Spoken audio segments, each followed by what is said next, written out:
નરહરી હોસ્પિટલનું નવું building project સાથે જ વીવાઈઓ જે હવેલી છે નવી હવેલી નિર્માણ પામી રહી છે તેનું ખાતમુહૂર્ત કરવામાં આવ્યું તો સાથે જ હોળી રસિયાનો કાર્યક્રમ પણ યોજવામાં આવ્યો હતો। વીવાઈઓ તેમજ નરહરી હોસ્પિટલના કાર્યો અભિનંદનને પાત્ર છે તેવું મુખ્યમંત્રીશ્રીએ જણાવ્યું હતું। પૂજ્યશ્રીએ મુખ્યમંત્રીશ્રીને બિરદાવતા જણાવ્યું હતું કે દીકરાની તબિયત નાદુરસ્ત થઈને ત્યારે પોતાની જવાબદારી ગુજરાત સરકારના દરેક કાર્યોને સુંદર રીતથી પાર પાડવામાં આવ્યું। તો બીજી બાજુ તેમના દીકરાની તબિયતનું પણ ધ્યાન રાખવું આવા બહુવિધ કાર્યોને ધ્યાનમાં રાખી મુખ્યમંત્રીશ્રીના સ્વભાવના સુંદર વખાણ કરવામાં આવ્યા। ઉલ્લેખનીય છે કે નરહરી હોસ્પિટલ નૂતન બિલ્ડિંગ પ્રોજેક્ટનું અને વીવાઈઓ શ્રીનાથ ધામ હવેલી ભૂમિપૂજન 26 નવેમ્બરના રોજ થવાનું હતું પણ ધોધમાર વરસાદના કારણે મોકૂફ રાખવામાં આવ્યું હતું। પૂજ્યશ્રીએ જણાવ્યું કે પ્રભુની એવી ઈચ્છા હશે કે મુખ્યમંત્રીશ્રી દ્વારા જ આ ભૂમિપૂજન કરવામાં આવે। 26 તારીખના કાર્યક્રમમાં વિઘ્ન આવ્યું હતું। પૂજ્યશ્રી દ્વારા માનનીય મુખ્યમંત્રીશ્રીને 1.5 ફૂટનું સુંદર શ્રીનાથજીની સ્વરૂપનું અર્પણ કરવામાં આવ્યું તો આ પ્રસંગે મનોરથી પરિવારનું પૂજ્યશ્રી દ્વારા સન્માન પણ કરવામાં આવ્યું। વલ્લભ કુલભૂષણ વૈષ્ણવાચાર્ય પૂજ્યપાદ ગોસ્વામી 108 શ્રી વ્રજરાજકુમારજી મહોદયશ્રીની અધ્યક્ષતામાં વડોદરા શહેરની મધ્યમાં આવેલ શ્રી નરહરી માનવ કલ્યાણ ટ્રસ્ટના તત્વધાનમાં નરહરી હોસ્પિટલ નૂતન બિલ્ડિંગ પ્રોજેક્ટનું જે ખાતમુહૂર્ત છે તે કરવામાં આવ્યું। સાથે જ વાઘોડિયા વિસ્તારમાં સાકાર થનાર સર્વપ્રથમ વીવાઈઓ શ્રીનાથધામ હવેલીનું ભૂમિપૂજન અને હોળી રસિયા ફૂલફાગ ઉત્સવ Reva park Garba ground Waghodia road Vadodara ખાતે ગુજરાતના લોકલાડીલા મુખ્યમંત્રી શ્રી ભૂપેન્દ્રભાઈ પટેલની મંગલ ઉપસ્થિતિમાં ભવ્યાતિ ભવ્ય કાર્યક્રમ રાખવામાં આવ્યો હતો। હવેલીના માધ્યમથી સમયાંતરે સમાજને શ્રી પ્રભુ દર્શનની સાથે મનોરથ ઉત્સવોનો અલૌકિક આનંદ પ્રાપ્ત થશે।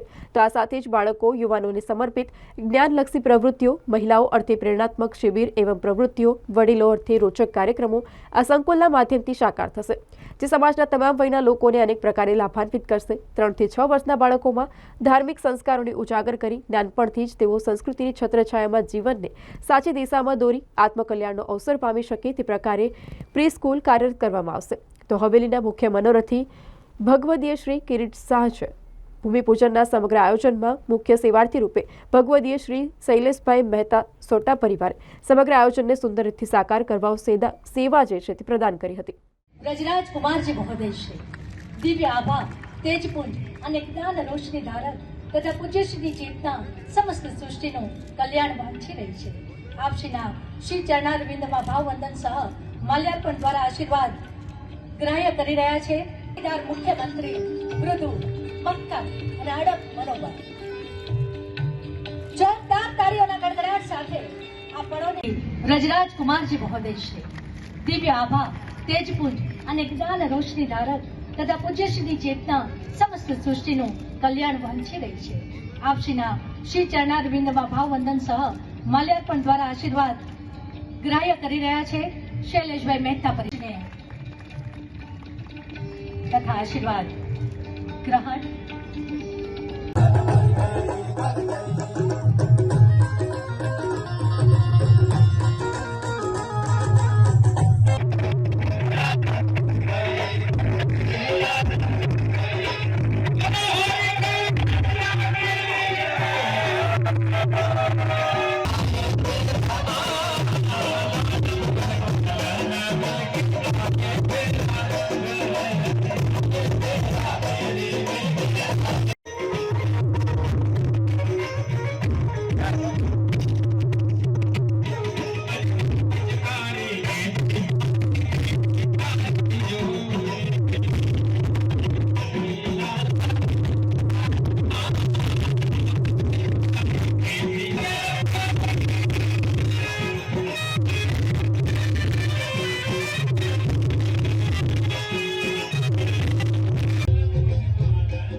આજે મહાવત સાતમના પરમ પવિત્ર ઉત્સવના દિવસે વડોદરા શહેરના પૂર્વ વિસ્તારમાં નવનિર્મિત પામનાર વીવાયઓ શ્રીનાથધામ હવેલીના મંગલ ભૂમિપૂજનના શુભ પ્રસંગે તેમજ છેલ્લા 40 વર્ષથી વડોદરા શહેરના અંદર કાર્યરત પૂજનીય શ્રી જીજી દ્વારા સ્થાપિત નરહરી હોસ્પિટલ એના નવા બિલ્ડિંગ પ્રોજેક્ટના લોન્ચિંગના શુભ અવસરે આજે ખૂબ મોટી સંખ્યામાં વૈષ્ણવ સમાજ અહીંયા એકત્રિત થયું છે.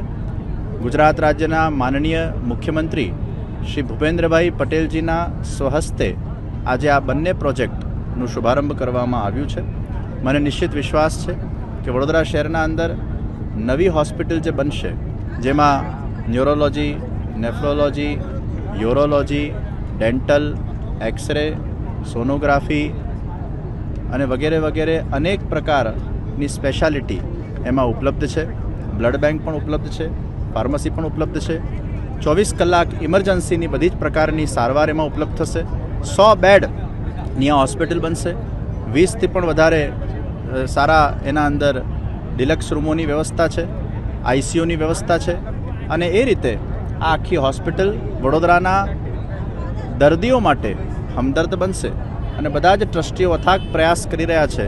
અને આ લગભગ 65,000 સ્ક્વેર ફીટ અને 7 માળની આ હોસ્પિટલ બહુ ટૂંકા સમયમાં આવનાર મહિનાઓમાં, વર્ષોમાં એ વડોદરા શહેરના અંદર સાકાર થશે એવો અમને વિશ્વાસ છે. અને એ જ રીતે પૂર્વ વિસ્તારમાં ટૂંક જ સમયમાં, બસ લગભગ 1 વર્ષના સમયમાં જ આ શ્રીનાથધામ હવેલી પણ અહીંયા સાકાર થશે અને વૈષ્ણવજનોને એ શ્રીનાથજીના દર્શનનો લાભ પ્રાપ્ત થશે. સાથે સાથે એમાં અતિથિ ભુવન, પ્રી સ્કૂલ છે બાળકો માટે, વૈષ્ણવ સંત નિવાસ છે, સત્સંગ હોલ છે અને અનેક પ્રકારના પ્રકલ્પો એના અંદર પણ સાકાર થશે. ઠાકોરજીનું સુંદર નંદાલય બનશે અને ખૂબ જ સુંદર વ્યવસ્થા સાથે આ હવેલીનું આપણે નિર્માણ કરવા જઈ રહ્યા છું. વિવાહોના બધા જ કાર્યકર્તાઓને પણ આ પ્રસંગે ખૂબ ખૂબ આશીર્વાદ આપું છું. નરહરી ટ્રસ્ટના ટ્રસ્ટીઓને પણ ખૂબ ખૂબ આશીર્વાદને આ આખા આયોજનના જે મુખ્ય મનોરથી, સેવાર્થી બન્યા આ ભૂમિપૂજન કાર્યક્રમના એવા શૈલેષભાઈ મહેતા સોટ્ટાને પણ આ પ્રસંગે એમના આખા પરિવારને ખૂબ ખૂબ અભિનંદન. અને જેટલા પણ મુખ્યમંત્રી સહિતના વડોદરા શહેરના રાજકીય આગેવાનો આજે ઉપસ્થિત થયા છે એમને પણ ખૂબ ખૂબ શુભેચ્છાઓ.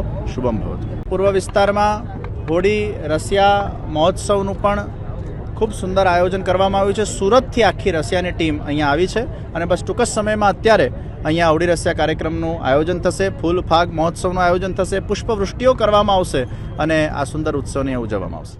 પૂર્વ વિસ્તાર વાઘોડિયા રોડ પર રેવા પાર્ક ગરબા ગ્રાઉન્ડ ખાતે આજે હોળી રસિયાનો કાર્યક્રમ પરમ પૂજ્ય ગોસ્વામી રઘુનાથ કુમારના આશીર્વાદ અને પ્રેરણાથી, સાથે સાથે જ શ્રીનાથધામ હવેલીનું ભૂમિપૂજન અને નરહરી હોસ્પિટલનું નવા બિલ્ડિંગનું ભૂમિપૂજન, ત્રિવેણી સંગમરૂપ આજનો આ કાર્યક્રમ. એમાં ગુજરાતના માનનીય મુખ્યમંત્રી શ્રી ભૂપેન્દ્રભાઈ પટેલ વિશેષ ઉપસ્થિત રહ્યા. સાથે જ આ જ વિસ્તારના ધારાસભ્ય અને વિધાનસભાના દંડક ભાલુભાઈ શુક્લા, શહેર જિલ્લાના ધારાસભ્યો સાથે મેયરશ્રી, ડેપ્યુટી મેયર, સ્ટેન્ડિંગ ચેરમેન, શહેરના અને જિલ્લા ભાજપના પ્રમુખશ્રીઓ તમામ આજે ઉપસ્થિત મોટી સંખ્યામાં વૈષ્ણવોએ આજે આમાં ભાગ લીધો છે.